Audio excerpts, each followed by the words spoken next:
Hi hi friends, எப்பயும் போல் Pandian store பார்ப்போமா? வாங்க பார்க்கலாம். அதுக்கு முன்னாடி சப்ஸ்கிரைப் பண்ணிக்கோங்க, லைக் பண்ணிக்கோங்க.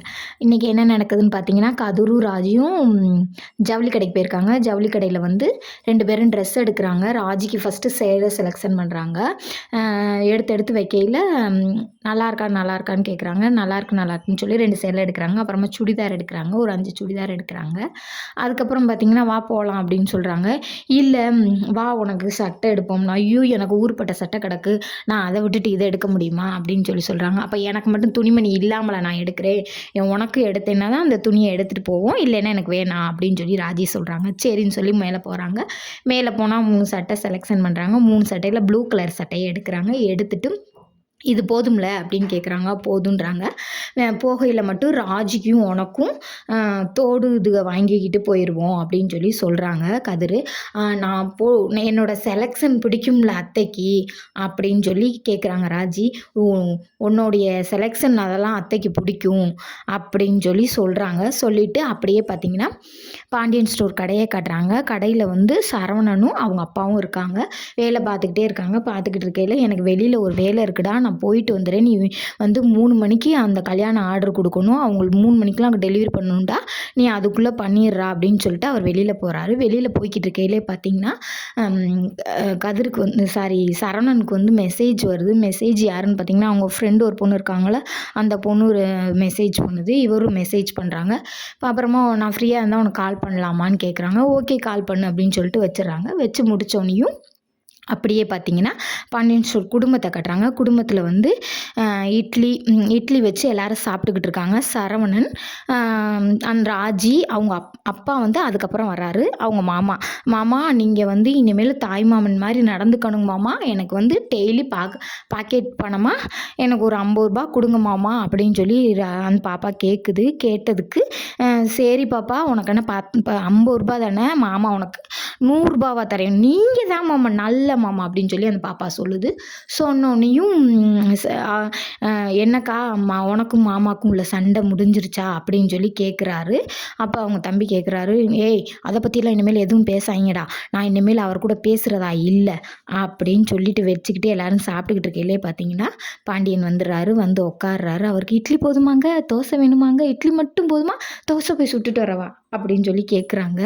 அவங்க தம்பி இப்படி எடுத்து பார்க்குறாப்புல, சுமாரா அப்படின்னு சொல்கிறாங்க. சொல்லி முடிச்சோன்னையும் என்னடா கதிர் என்ன சொன்னியா, எப்போ வரானா, என்ன ஏதுன்னு கேட்குறாங்க.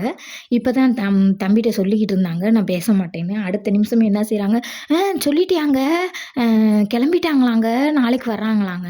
எந்நேரம் வராங்க, என்னங்க நாளைக்கெலாம் வந்துடுவாங்களாங்க, இந்நேரம்லாம் வந்துடுவாங்களா, ஏன்டா உனக்கு சரவணா, உனக்கு நான் வாயில் என்ன கொழுக்கட்டையாக வச்சுருக்கேன், உன்ட்ட தான் நான் கேள்வி கேட்டுக்கிறேன். அப்பா கொழுக்கட்டை இல்லைப்பா, இட்லி வாயில் வச்சுருக்கேப்பா அப்படின்னு சொல்கிறாப்புல. சொல்லி முடிச்சா எல்லோரும் சிரிக்கிறாங்க. அப்போ அவங்க தம்பி சொல்கிறாரு, மாமா நீங்கள் செய்கிறது ரொம்ப ஓவராக இருக்கு மாமா, இவ்வளோ நாள் எங்கள் அக்காட்ட பேசாமல் இருக்கிறதெல்லாம் ரொம்ப பெரிய விஷயம் மாமா, பேசுங்க மாமா அப்படின்னு சொல்லி சொல்கிறாரு.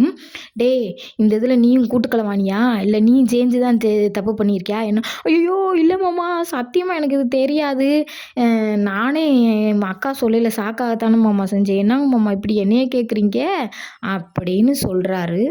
என்னம்மாம்மா நீங்கள் ரொம்ப பண்ணுறீங்கன்னு. ஏய், இதுக்கு மேலே எதுவும் பேசுனேன்னா சாப்பிடாம எந்திரிச்சு போயிடுவேண்டா, என்னடா சொல்கிற, சாப்பிடவா, எந்திரிச்சு போவாடா, ஐயோ நீங்கள் சாப்பிடுங்கம்மா அப்படின்றாங்க. அவங்க அண்ணி என்ன சொல்கிறாச்சு, அவங்க அக்கா என்ன சொல்கிறாங்கன்னா, ஏய் சும்மா இருறா அப்படின்றாங்க. அப்படியே அதோட பேச்சை முடிச்சுட்டு அப்படியே சரவணனோட வீட்டுக்காரம்மா குடும்பத்தை காட்டுறாங்க, ஒய்ஃப் குடும்பத்தை காட்டுறாங்க. அப்போ என்ன நடக்குதுன்னா, அவங்க ஒய்ஃபோட அம்மாவோட அவர் சாப்பிட்றாரு. இட்லி வைக்கிறாங்க, சாப்பிட்டுக்கிட்டு இருக்காங்க. அவங்க தங்கச்சியை கூப்பிட்றாங்க, ஏய் சாப்பிட வரியா இல்லையா அப்படின்னு கூப்பிட்றாங்க. அவங்க அந்த பொண்ணு அவங்க அக்காவை கூப்பிட்றாங்க, அக்கா வாக்கா சாப்பிட போகணும், இல்லை நான் வரல நீ போய் சாப்பிடு அப்படின்றாங்க. ஏக்கா வாக்கா அப்படின்ட்டு அந்த பொண்ணு வந்து வழியை சரண் ஒய்ஃபை கூட்டிக்கிட்டு வராங்க. கூட்டிக்கிட்டு வரையில் என்ன நடக்குதுன்னு பார்த்தீங்கன்னா, அந்த பொண்ணு போய் தட்டை எடுத்து உட்காந்து சாப்பிட போகுதா, அதுக்குள்ளே மயில் சாப்பிட போகையில் அவங்க அம்மா என்ன செய்கிறாங்கன்னா, இட்லியையும் சட்னியையும் தள்ளி விடுறாங்க.